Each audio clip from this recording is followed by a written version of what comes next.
usually will wait until October, November to do most of my planting. So we're talking about perennial plants, shrubs, and trees specifically.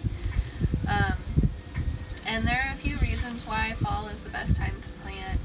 A lot of people like to do all of their planting in the spring, but here in Flagstaff, our spring is usually very, very windy and usually very, very dry. Summers are also very dry, and then also extremely hot. We have a very intense sun at 7,000 feet, so it's really hard on the plants to be putting them in that time as well.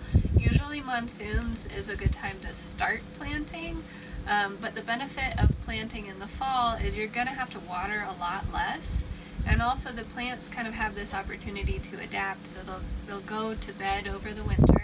You will need to water a little bit over the winter, probably like once a month, unless it's super dry, and then maybe twice a month. But then when they come up in the spring, they'll come up when the time is right. As a general rule, when the ground temperature is the proper time for them to start growing roots and growing leaves.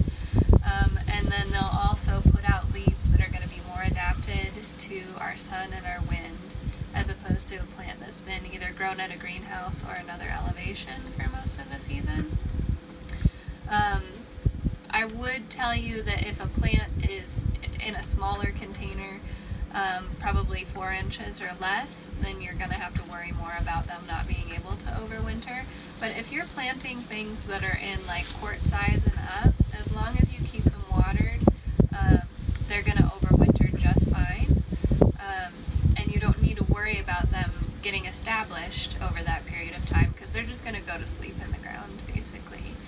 So we will be selling at the farmers market, hopefully all the way through the end of October, when the farmers market closes.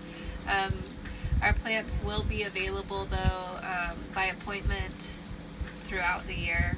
You can always give us a call.